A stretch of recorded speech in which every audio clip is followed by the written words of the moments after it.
Sa gulang kong 78, retirado na ako, kutsero. Ito ang trabahong ikinabuhay ko sa aking pamilya ng matagal ng panahon. Bagamat noong panahong iyon, dumami na rin ang tricycle. Marami pa rin akong suki, pasahero sa akin sumasakay, hanggang sa tumigil na nga ako. Sa pakikinig ko sa radyo at TV, nalaman ko ang sakit na biglang lumaganap noong 2003. Ang kilabot na SARS na ayon sa balita ay galing sa China. Nitong huling buwan, 2005, ay nabalitaan ang meningococcemia, isang karamdaman na nakamamatay din kapag hindi naagapan. Bumalik tuloy sa aking alaala ang pesteng sakit na lumaganap din noong dekada 50 sa aming baryo. Binata pa ako noon at kalakasan ng pasada ko sa aking kalesa. Hindi pa uso ang tricycle. Halos araw-araw ay may pasahero akong itinatakbo sa bayan, kung saan naroroon ang nag-iisang center sa aming lalawigan. Bata at matanda ay isinusugod doon upang malunasan ang sakit na dumadapo sa kanila. Pwede bang pakipaspasan naman, Lucio? Baka hindi na umabot ng bayan ang anak ko. Naiiyak halos na pakiusap ng isang ina na pasahero ko, habang kalong nito ang 12 anyos na anak na babae. Wala na hong itutulin ang kabayo ko, Aling Celia. Pinakamabilis na nga ho itong takbo natin. Hindi ko siya masisisi kung naghangad man siya ng higit pang tulin na itakbo ng kalesa ko. Buhay at kamatayan ang nakataya sa oras na yon. Animo, kami ay nakikipaghabulan kay kamatayan. Umabot pa naman ng center ang anak ni Aling Celia, pero isang araw lang ang itinagal at namatay din. Kalunos-lunos ang naging tanawin sa aming baryo ng panahong iyon. Kada ilang bahay lamang ay mayroong pinaglalamayan. Ina, ama o anak ang nakaburol. Pagdating naman ng paglilibing, halos ganoon din. Walang araw na nababakante ang sementeryo sa inihahatid sa huling hantungan. Kahapon ay 5, ngayon naman ay 4 ang ating ililibing. Sabi ng isang supolterero na kasama. Ano ba ang nangyari sa ating baryo? Mauubos na yata ang tao dito sa atin. Tugon ng kausap na may pandulunos. Kaya nga marami na rin ang nag-aalisan dito upang maiwasan ang makapesteng salot na sakit na dumadapo sa ating mga kababaryo.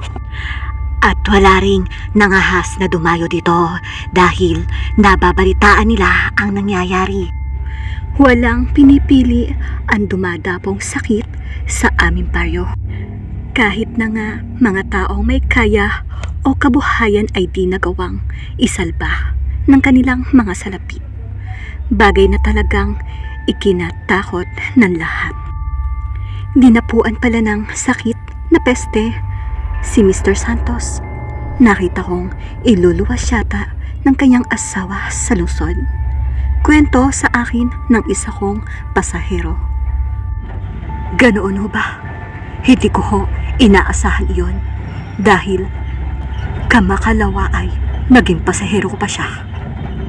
Sana naman ay matigil na ang pagkalat ng salot. Nagpadala na nga ho dito ng kabisera ng mga health coworker na tutulong sa ating mga kababaryo. Ano ho ba ang klase ng salot ang kumakalat dito?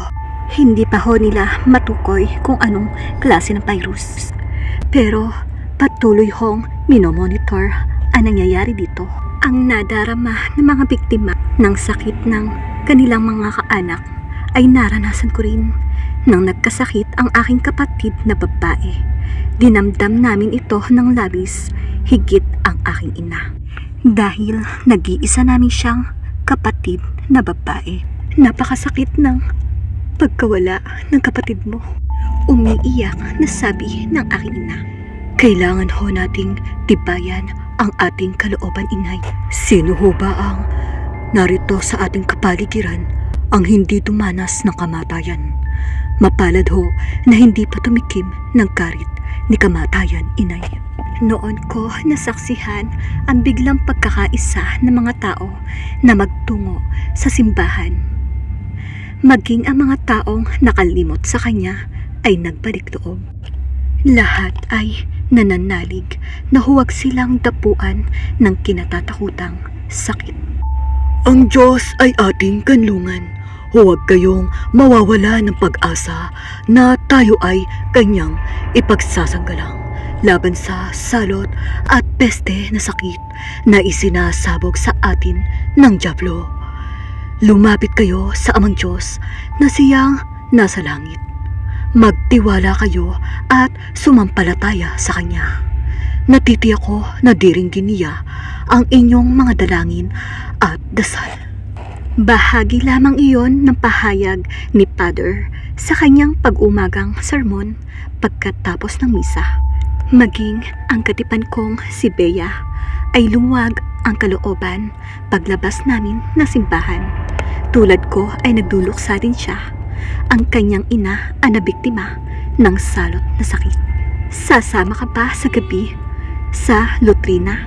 Tanong ni Bea sa akin. Baka pumasada ako. May mga pasahero rin kasi kahit gabi. Okay, ikaw ang bahala. Basta mag-iingat ka lang. Ipagdarasal ko na maging malusog ka lagi at malakas para hindi ka tapuan ng pesteng sakit. Ikaw din, Bea. Ingatan mo ang sarili mo. Tugon ko sabay pisil sa kanyang palad.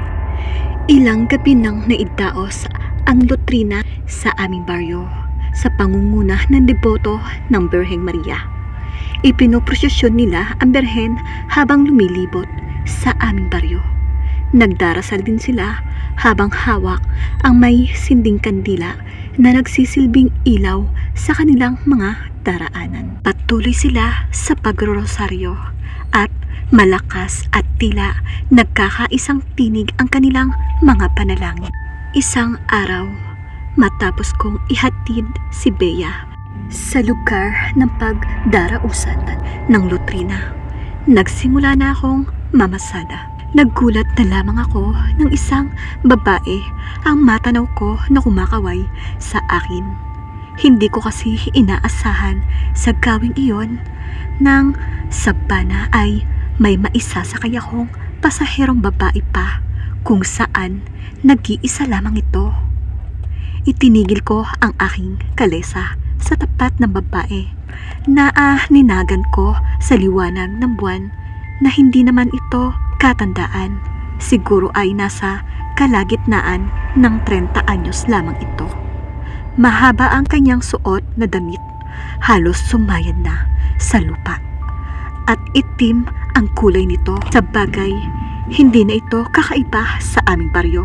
Simula nang lumaganap ang pesteng sakit at dumarami ang namamatay, itim na halos ang isinusuot na damit ng mga taga rito, simbolo ng pagluluksa at kalungkutan.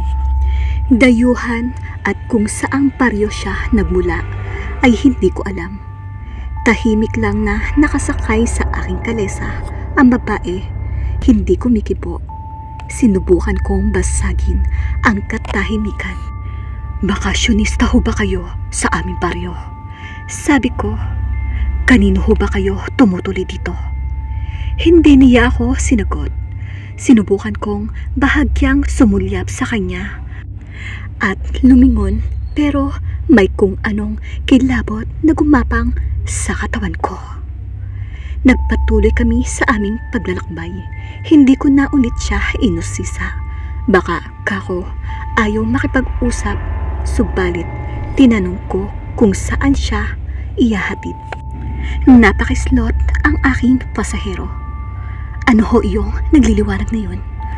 Usisa niya sa bahaw na tinig. Lutrina ho ng mga taga-baryo. Namamanata sila at nagdarasal na lumayas ang pesteng salot na sakit dito. Ibalik mo! Ibalik mo! Galit na sigaw niya sa akin. Sa katarantahan ko ay nakita kong tila hysterical ang babaeng sakay ko.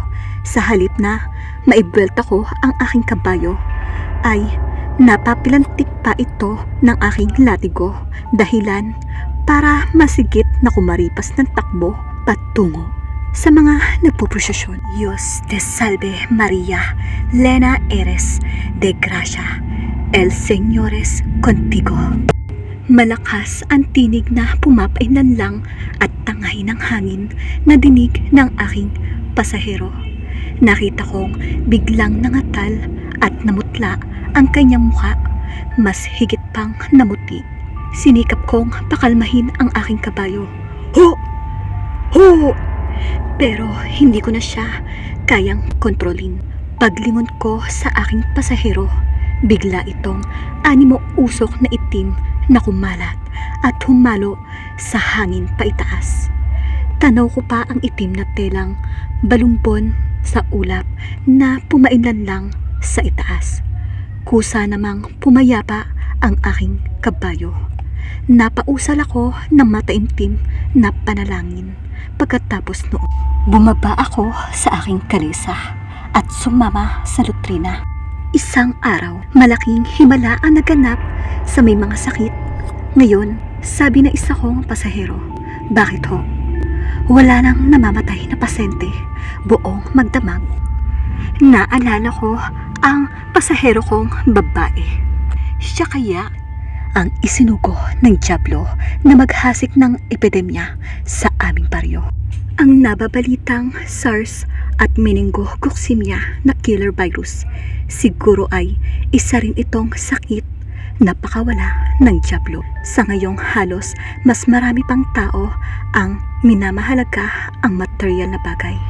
Dapat na siguro tayong mag-isip, magbalik loob tayong lahat at sumampalataya sa mga utos at aral ng simple